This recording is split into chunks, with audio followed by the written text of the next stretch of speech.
Hola a todos y todas, todes. Estamos a punto de comenzar el programa en vivo junto a Franco Paco Capone, médico residente del Hospital Pena en Argentina, que estamos transmitiendo desde la Izquierda Diario en conjunto con la agrupación de trabajadores de la salud Abran Paso y en Argentina La Marrón Salud, una agrupación de militantes del Partido de Trabajadores Socialistas e Independientes, trabajadores de la salud. Así que vamos a esperar unos minutos para poder conectarnos con Buenos Aires. Pero antes de comenzar este programa quisiera partir enviando y reiterando toda la solidaridad con el pueblo palestino. Hoy día en la Corte de Justicia Internacional se ha declarado competente para poder investigar los crímenes que se están llevando adelante contra el pueblo palestino en la Franja de Gaza. Esto bajo la argumentación de Sudáfrica, pero que fue posible gracias a las masivas movilizaciones que a nivel internacional se han desplegado en Estados Unidos, en Europa, en España, Francia, Alemania, aquí mismo en Latinoamérica, Argentina, Chile, México, Bolivia, Brasil.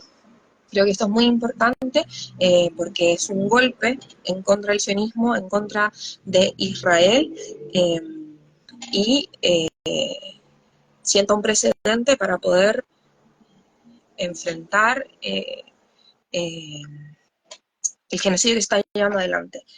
Una debilidad muy importante de lo que ocurrió con este dictamen es que no se exige el cese al fuego. Hola, Paco, ¿cómo estás? ¿Cómo andás, Gaby? Bien, muy bien. Camarada, estaba nada más comentando, reiterando nuestra solidaridad con el pueblo palestino. Hoy día la Corte Internacional de Justicia dictaminó que está capacitada para poder investigar los hechos que están ocurriendo en la Franja de Gaza. Es un golpe en contra de Israel. Dentro de sus dictámenes está que se tiene que garantizar que llegue la ayuda humanitaria a la Franja de Gaza y que se tiene que prevenir que haya cualquier crimen. Esto ocurre en el marco de que ya hay 30.000 asesinados del pueblo palestino eh, y que está en curso un genocidio. Es una medida que no se toma como exigencia, como definir que es un genocidio. Podría tomar años esa investigación, y no solo eso, sino que no pidió, no exigió el cese al fuego. Creo que es una cosa que hay que darle una vuelta, que si bien es un gran golpe, la única forma de que estos fallos se cumplan, se ejerzan, es que si las masivas movilizaciones que se han llevado adelante a nivel internacional se puede profundizar, radicalizar para poder continuar la exigencia de que se libere finalmente al pueblo palestino. Partimos, yo creo, el programa con estos hechos tan contingentes y reiterando nuestro apoyo al pueblo oprimido de Palestina. Sí, totalmente, Nati. Bueno, hoy también veía en Instagram cómo seguían bombardeando los hospitales, ya no queda ninguno. En la Franja de Gaza ya no queda ninguno de los más de 30 hospitales que habían. Cuando fue lo más rígido del bombardeo, veíamos cómo volaba por los aires la Facultad de Medicina, eh, por nombrar algunos de los aspectos, ¿no?, que esta charla trae desde la salud. Yo me acuerdo en la pandemia volaron el único centro de testeo de COVID que había. No sé si te acordás, que fue bastante Sí. brutal. El único lugar donde podían hacer testeos de COVID también, bueno, con el apoyo de Estados Unidos, fue bombardeado por parte del Estado de Israel. Así que sí, toda la solidaridad con el pueblo palestino. Acá en Argentina nos hemos movilizado varias veces, entiendo que allá en Chile también, y bueno, Así es. en muchas otras partes del mundo la causa palestina es una causa de solidaridad básica contra cualquier genocidio, de ayer o Por de hoy. supuesto. Franco, entonces vamos de lleno a lo que nos reúne, un abrazo fraterno. Ustedes han vivido jornadas importantes de movilización estos últimos días. Conversábamos ayer lo cansado que ha sido, Sí. hacía 200 kilómetros por hora, me decías. Cuéntanos qué está sucediendo en Argentina a 40 y pocos días de que Milei asume como presidente. Eh, ¿Qué medidas ha tomado que brutalmente siguen golpeando a la clase trabajadora en un contexto donde hay 118% de inflación, entiendo, con 40% de pobreza? Ujú. Cuéntanos cuáles han sido las medidas que llevaron al pueblo argentino a movilizarse en las últimas jornadas. Bueno, mirá, la verdad que da para largo, aunque sean 40 días, ha pasado mucha agua bajo el puente. La verdad que el primer gran ataque que comenzó con el gobierno de Milei fue con lo que nosotros llamamos el caputazo, que fue una devaluación tremenda del peso de alrededor del 118%, en donde afectó de manera brutal el salario, condenando a toda la población trabajadora a vivir con una moneda cada vez más débil. Entonces, eso fue a pocos días de comenzar. Después empezó todo el debate por la discusión del mega DNU que querían plantear y con la famosa ley Omnibus, donde se plantea desregular, anular decenas y decenas, incluso hasta cientos de leyes y artículos. Entonces, empezó un repudio muy grande que se empezó a discutir en todos los lugares de trabajo y de estudio sobre cómo afectaría esto a la población. Por ejemplo, en las universidades los estudiantes charlaban que el presupuesto llegaría solamente hasta los primeros 4 meses de la cursada. Para la segunda mitad del año no se sabe si alcanzaría o no alcanzaría el presupuesto universitario. El ataque en las jubilaciones incluiría solamente en los primeros 3 meses un recorte de entre el 25 y el 20% de los saberes para una población de la tercera edad que ya viene siendo atacada año a año.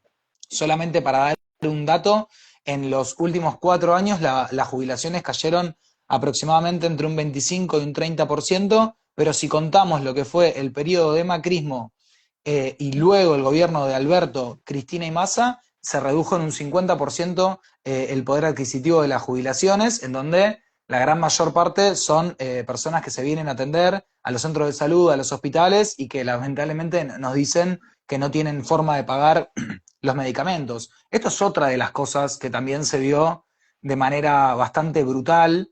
Yo recuerdo que terminada la movilización, que ahora voy un poco a eso, me puse a ver la tele y las entrevistas eran muchas familias que decían: no llego a pagar la medicación, tengo un hijo en situación de enfermedad, internado, no puedo comprar el remedio, jubilados contando esta situación, lo mismo.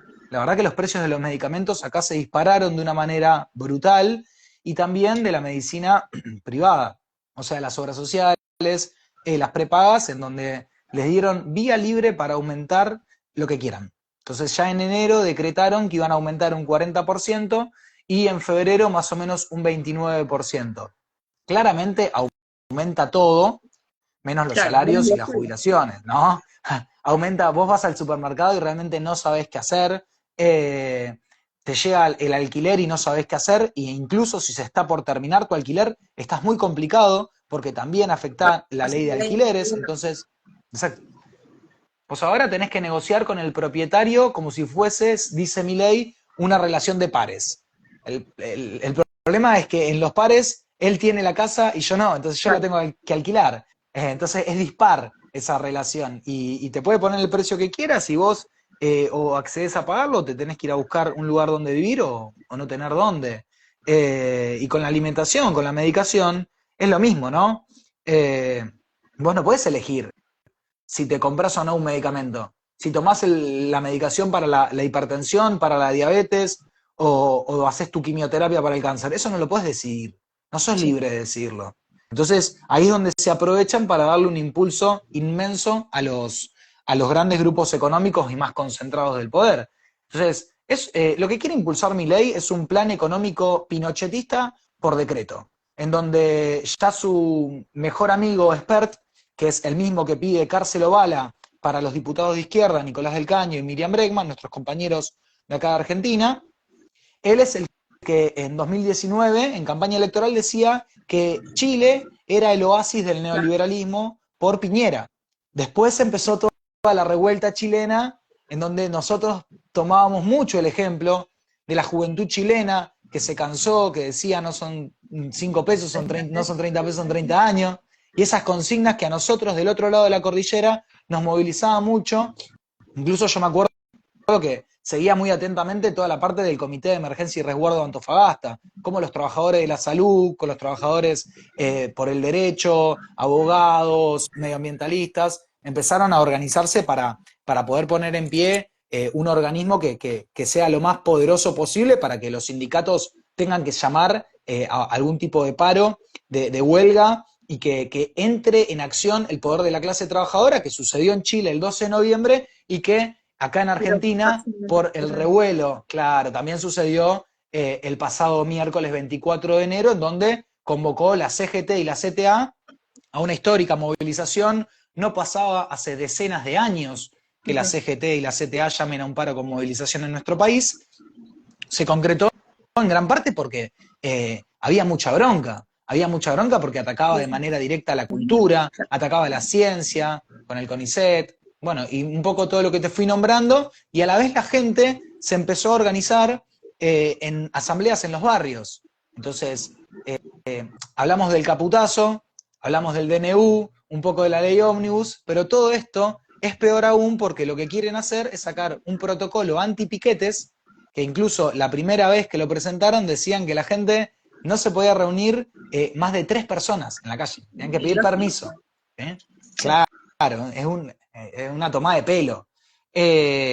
Después hay algunas cosas de la ley ómnibus y del DNU que tuvieron que ir modificando, pero porque ya eran aberrantes, no había forma Y porque de hubo poder sostener algo tan... manifestaciones, ¿no? Porque había ya una presión en las calles que empieza a ocurrir desde el decretazo, ¿no es cierto? O sea, a mí me parece que es muy característico lo que tú dices, con un par de días nada más de asumido Milei, empieza a tirar toda una serie de un paquete, el paquete motosierra, el plan motosierra, que es para en realidad pasarle motosierra a la clase trabajadora, a los sectores populares e incluso a las capas medias. Sí, Entiendo también que eso generó mucho la sensación de lo que ocurrió en el 2001, porque además fue como en la víspera del 19-20 de diciembre, que ocurrieron masivas movilizaciones que todavía se siguen conmemorando, y que en ese sentido el malestar que ya existía fue acrecentándose con cacerolazos, digamos, distintas formas de manifestación que empujaron finalmente a la CGT.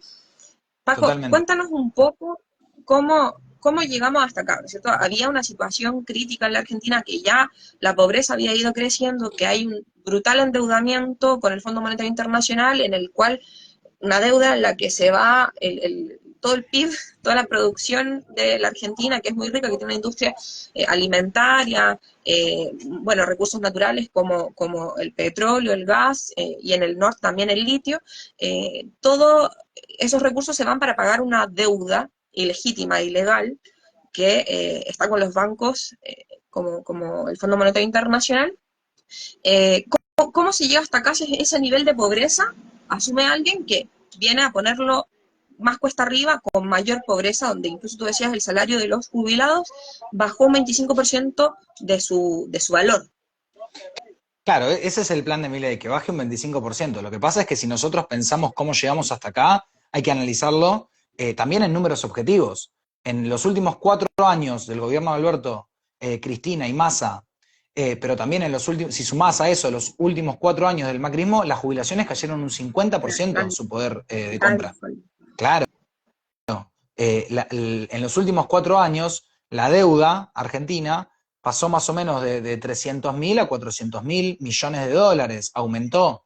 La pobreza llegó a un 40%, que es lo que vos bien decías, al finalizar el gobierno de Massa, la pobreza en general, pero teníamos una pobreza infantil del 62%. Brutal. Entonces son datos durísimos, en donde claramente hay mucha bronca ante situaciones en donde la gente ya no podía comer, en donde veía un nivel de ocupación, subocupación, trabajo no registrado, trabajo precario, ¿sí? Los trabajadores de la salud, las enfermeras tienen que ir de una clínica a la otra, de un sanatorio al otro, no son reconocidas como profesionales, van de un hospital, hacen turnos franqueros, hacen módulos, muchos de los médicos están como monotributistas, los trabajos en los hospitales tienen mucho peso precario en toda la parte gastronómica, de limpieza, son compañeras y compañeros tercerizados, entonces no tienen convenio directo.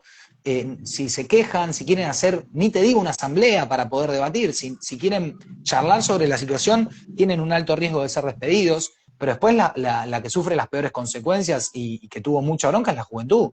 Hoy en día la juventud en Argentina, el único futuro que tiene es trabajar en cadenas rápidas de comida, en Uber, en Rappi, en Pedido Ya, plataformas que si tenés algún tipo de problema de salud no tenés ningún No, tipo de garantía de cobertura. seguro, de ART, se llama.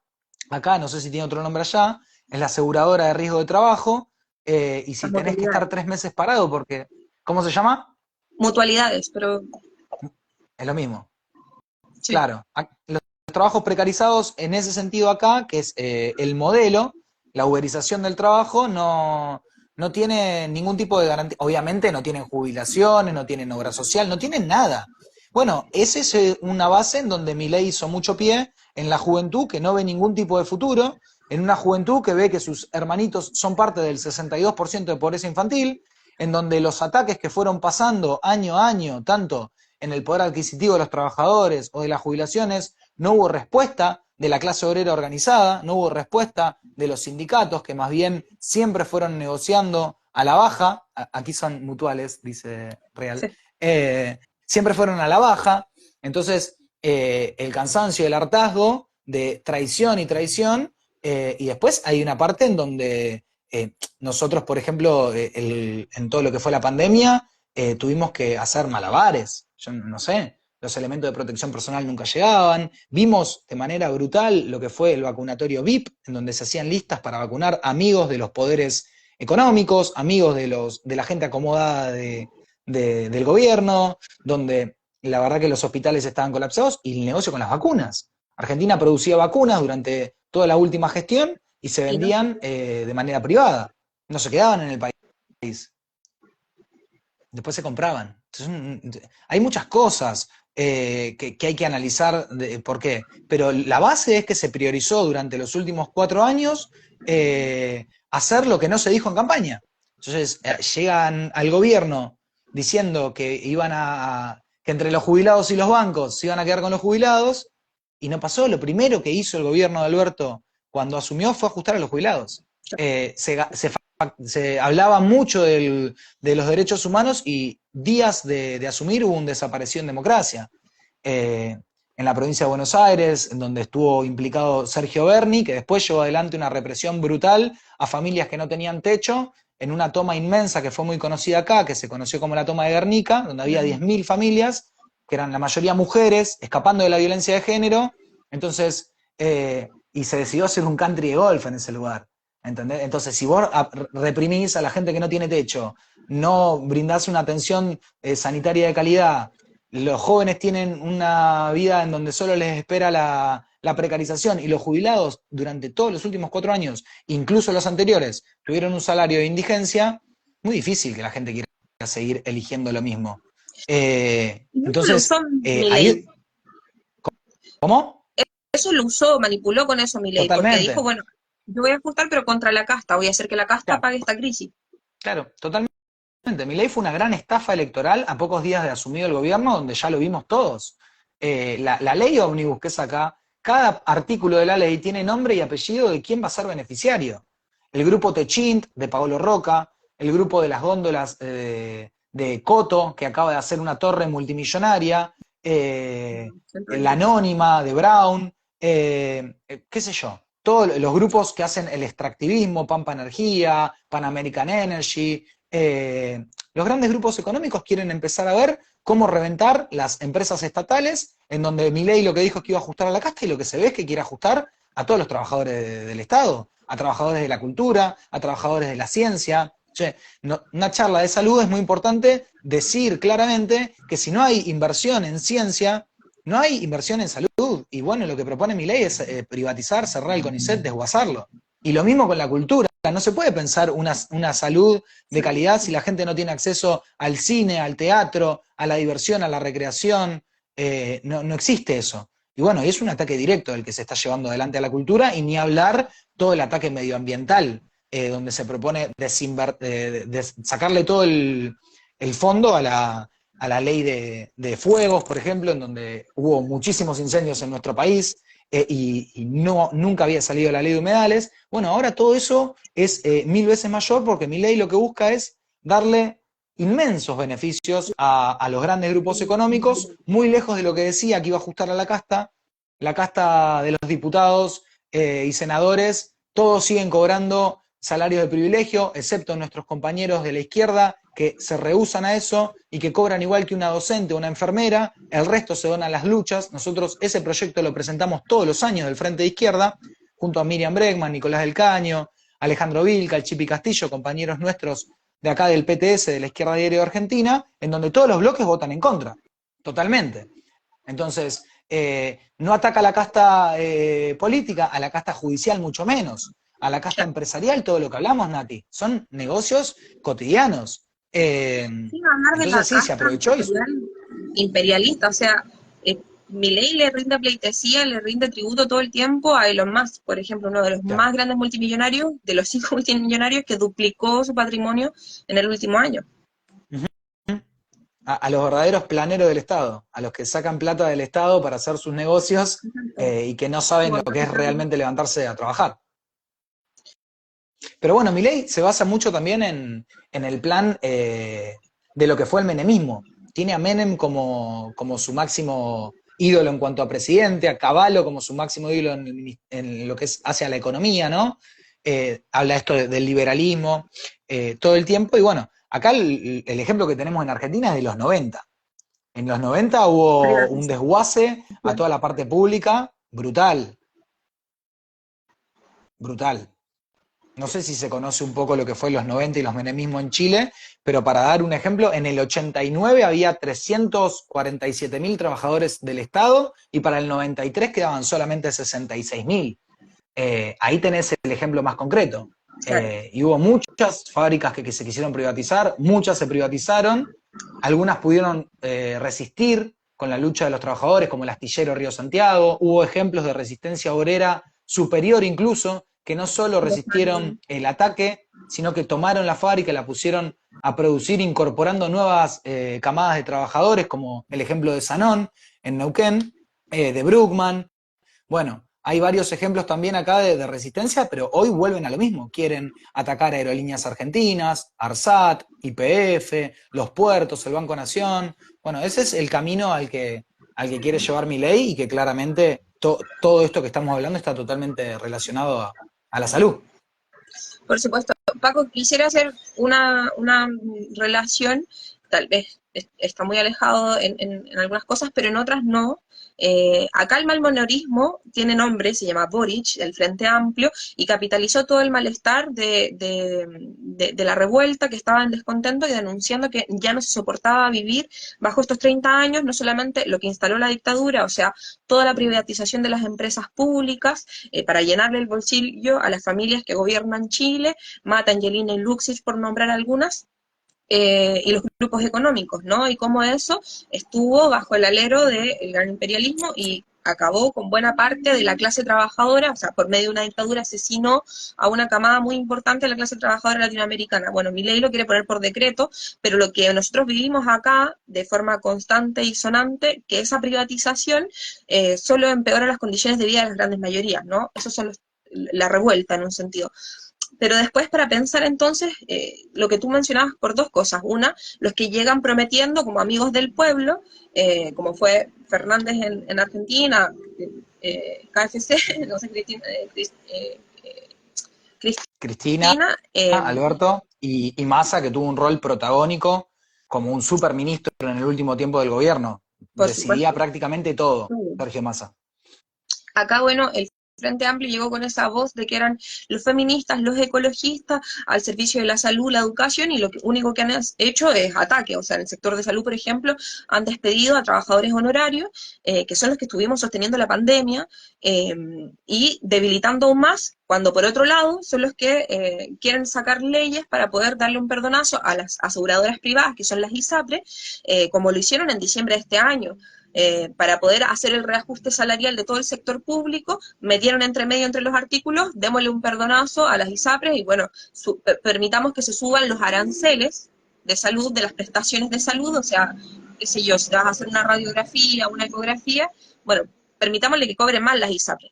Entonces, este perdonazo es constante, hay un fallo judicial brutal en donde las ISAPRES que se instalan en los años 80, una de ellas son tremendos holdings, son dueños de clínicas, son dueños de laboratorios clínicos, son dueños de las mismas ISAPRES, estas aseguradoras, y ellos también tienen relación incluso con las aseguradoras de pensiones. Entonces, el negocio es redondo, se instaló en dictadura, y lo único que ha hecho es pasar es penurias y hambre a grandes sectores de la población, y quienes dijeron que iban a terminar con este sistema neoliberal, que iban a terminar con el duopolio de la izquierda y la vieja concertación, perdón, de la derecha y la vieja concertación acá en Chile, fueron quienes finalmente ajustaron como nunca, despidieron a trabajadores honorarios de la salud y por mencionar solamente algunas cosas. Creo que es muy importante mostrar cómo estos falsos amigos del pueblo son los que garantizan que continúen estos ataques y que un sector importante de los dirigentes sindicales, como ocurrió allá en Argentina, acá la CUT, nunca llamó ningún tipo de paralización ni movilización ante esos ataques. Entonces creo que es Ujú. importantísimo mostrar un poco lo que quisiera entrar ahora, que es, bueno, en el sector de salud, cuál es la realidad y cómo hubo una preparación en distintas luchas hacia eh, esta paralización que ocurrió el miércoles pasado. Bueno, son varias cosas. Sí, Eh, Mirá, los amigos del pueblo que vienen a decir que van a solucionar todo y no sucede, la verdad que nosotros también lo conocemos. O sea, Alberto asumió diciendo que iba a tirar abajo el patriarcado, ¿se entiende? Y en Argentina hay un femicidio cada 24 horas, más o menos. Eh, Muchas cosas, Nati, la verdad, la salud en Argentina se basa para mí en una situación en donde está totalmente fragmentada, como para que se entienda. Hay un sistema sanitario público, hay un sistema sanitario de obras sociales y hay un sistema sanitario de prestación privada directamente, que se llama prepaga, ¿sí?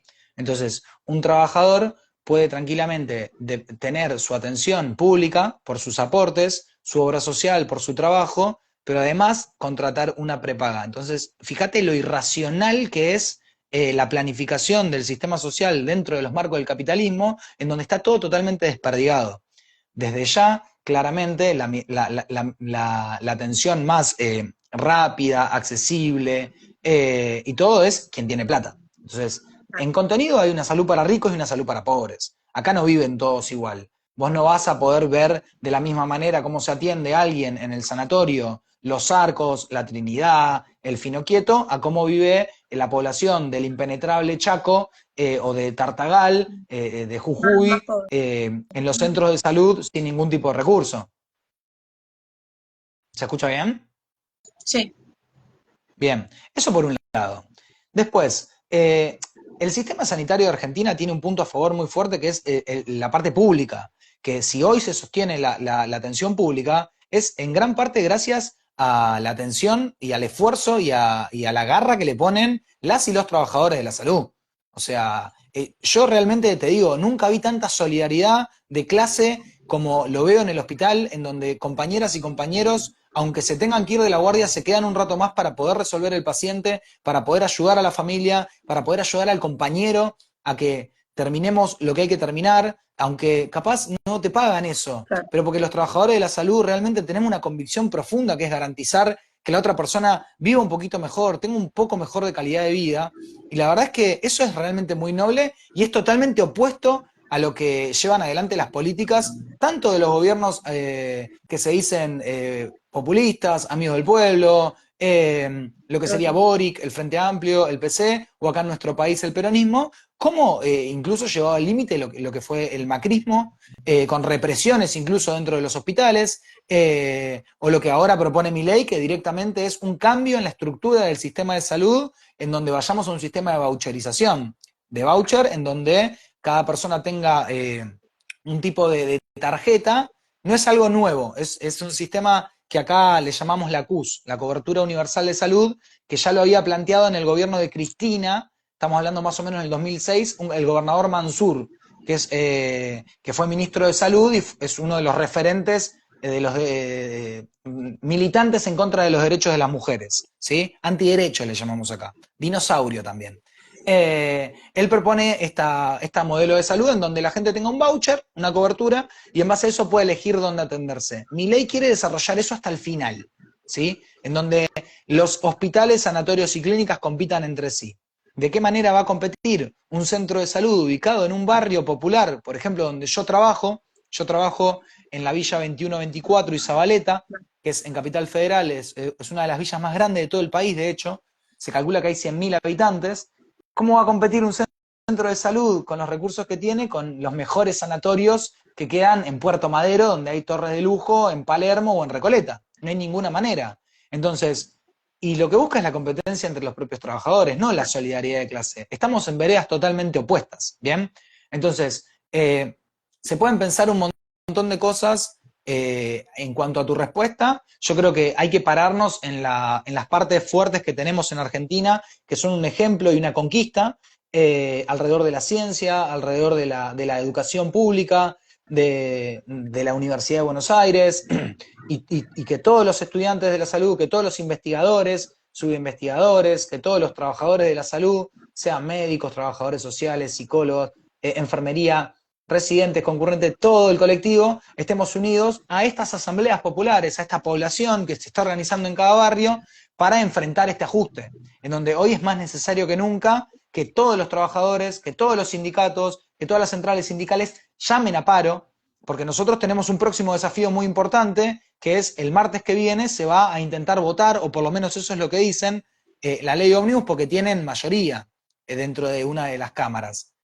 La ley se discutió en 3 cámaras nada más. Se tendría que haber discutido más de 50. Claro. Pero dentro de estas 3 cámaras que se discute, consiguieron la mayoría. El martes se debería, o quieren intentar votarlo, y ahí es donde nosotros tenemos que unirnos, todos los trabajadores, estudiantes, con las asambleas populares para estar en la calle, para exigir a los gremios de cada uno de los lugares de trabajo, a los sindicatos de cada uno de los lugares de estudio, a todos los lugares donde podamos dar fuerza y mostrar fuerza, como la cultura, que viene siendo un ejemplo, que estemos en la calle para que el plan de lucha continúe tanto de la CGT y de la CTA y no haya sido solamente un paro aislado. Esta es la única forma en la que nosotros podemos realmente enfrentar el plan de Milei, para poder empezar a pensar que los trabajadores tenemos que ser parte, junto con los estudiantes, junto con los pueblos originarios, junto con todos los que todavía no tienen trabajo, de ser parte de pensar la salida a la crisis. Porque la verdad que dentro de los marcos de este sistema, la única salida que vemos es la irracionalidad, que mientras enfrente de nuestras casas vemos los negocios llenos de zapatillas,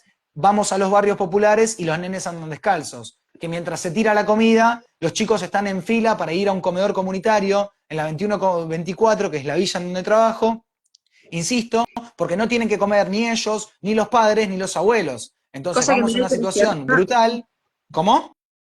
Cosa que mi ley también quiere cerrar, digo, las obras sociales, estos hospitales que son los comedores comunitarios, los hospitales también, que son para sectores importantes de trabajadores como los ferroviarios.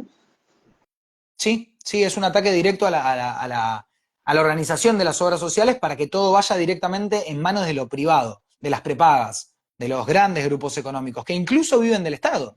O sea, grandes grupos económicos, Galeno, para nombrar alguno, la mitad de los sueldos de Galeno durante la pandemia, hubo un programa que se llamaba ATP, los pagaba el Estado.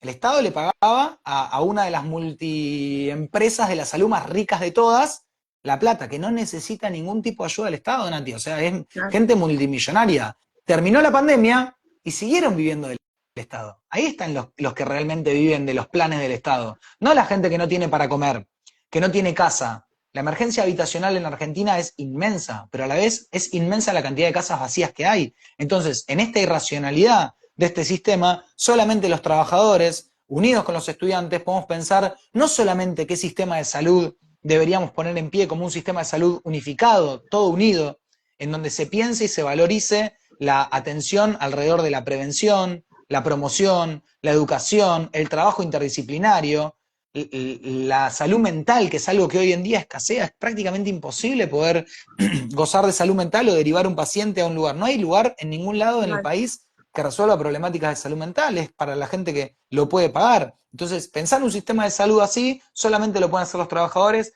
Desde ya nosotros, desde el PTS, no solamente queremos pensar un sistema de salud en donde no haya una salud para ricos y una para pobres, sino que queremos pensar un sistema educativo, una cultura, una educación, y en donde realmente podemos pensar cómo planificar de manera consciente y racional todos los grandes lujos que deberíamos tener en esta vida en una perspectiva de un sistema social socialista, en donde se termine con la barbarie y la avaricia de los multimillonarios, que son el 1% y que solamente piensan en cómo engordar sus fortunas, mientras las grandes mayorías de la población a nivel mundial viven la desidia y la brutalidad que viven, que entiendo que en Chile es muy parecido, uno de los países con la mayor desigualdad de la región.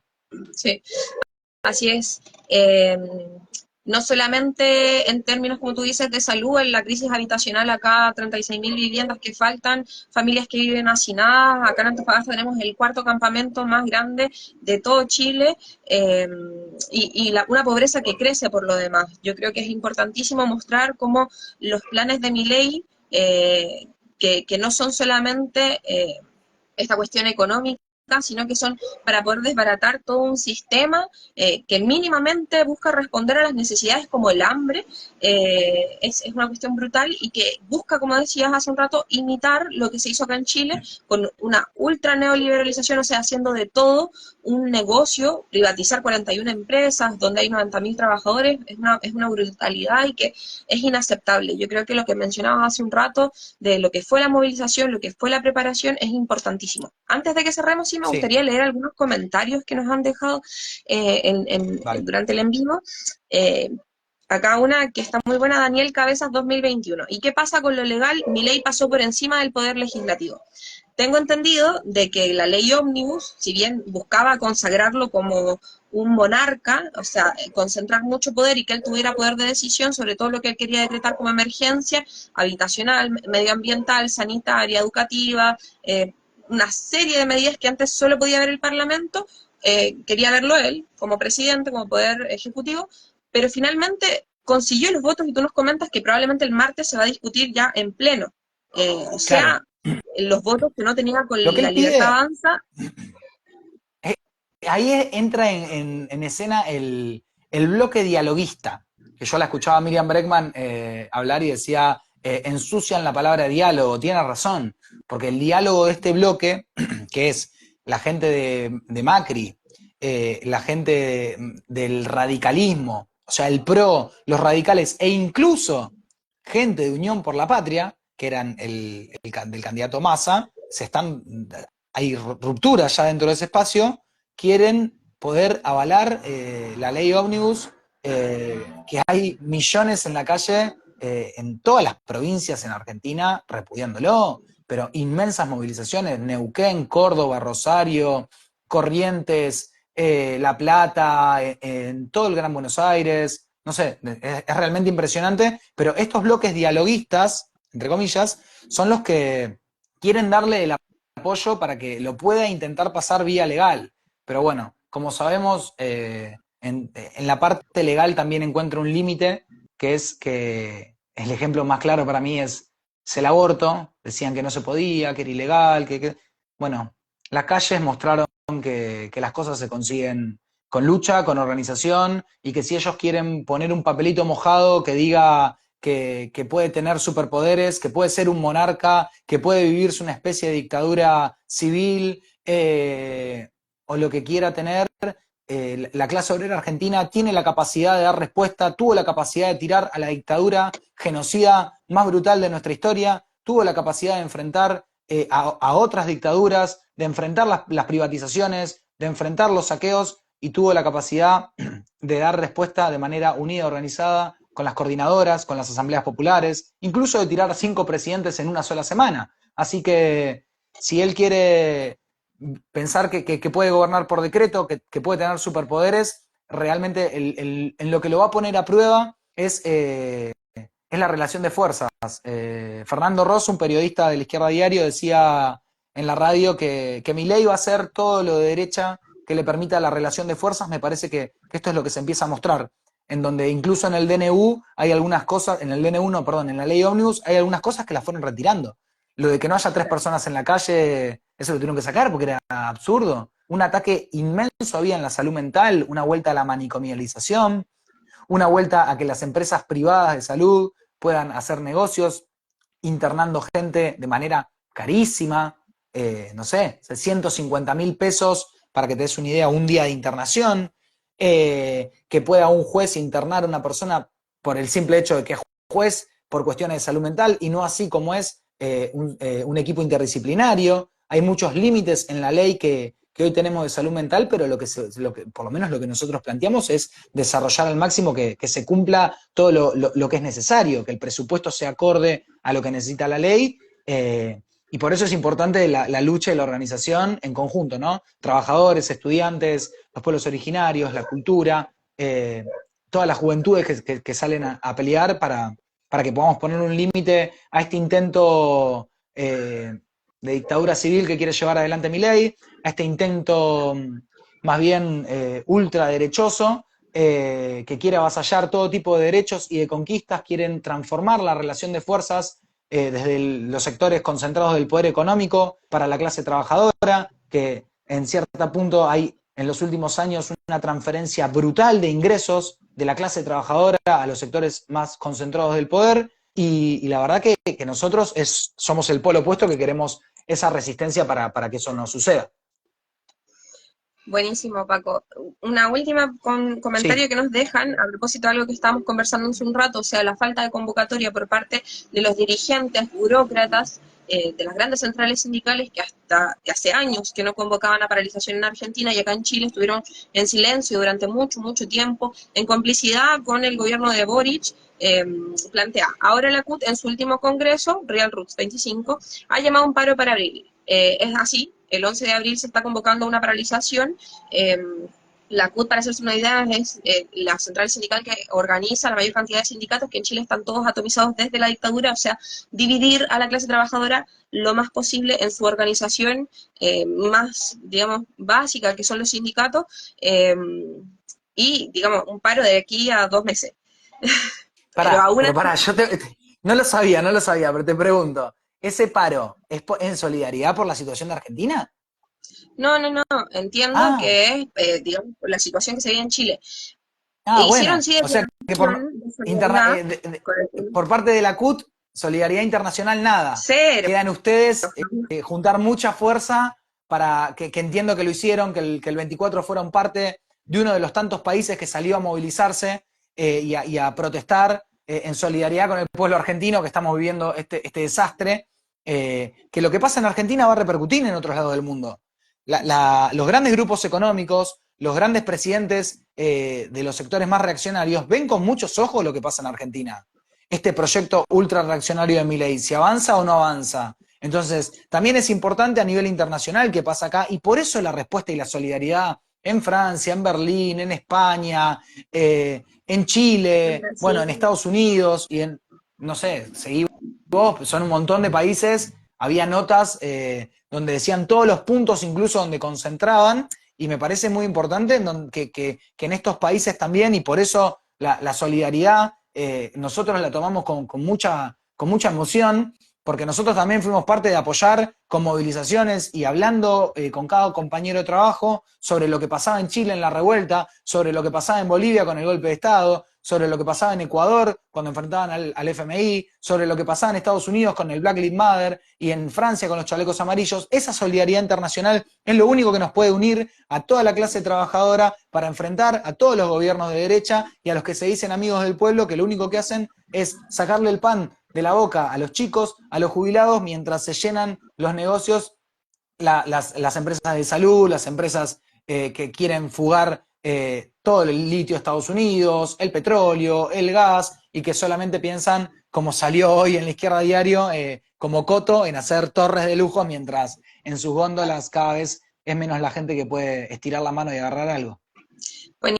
Buenísimo, Paco. Como última reflexión me gustaría decir de que entonces para enfrentar a la derecha en estas grandes paralizaciones de las centrales sindicales lo que hay que hacer es una preparación activa por medio de las asambleas sindicales, en nuestros lugares de trabajo, de estudio, así como en asambleas barriales, que es un gran ejemplo que se está volviendo a ver después del 2001, como tú decías, en una semana se echaron abajo 5 presidentes, que es un ejemplo de organización, pero no solamente para poder acabar con esta plan motosierra, que es un plan de ajuste en contra de la clase trabajadora y los sectores populares, sino para discutir de todo y mucho más, qué sistema de educación, qué sistema de salud necesitamos, pensado desde y para los trabajadores. Así que buenísimo esta conversación que tuvimos. No sé si quieres cerrar con algo más.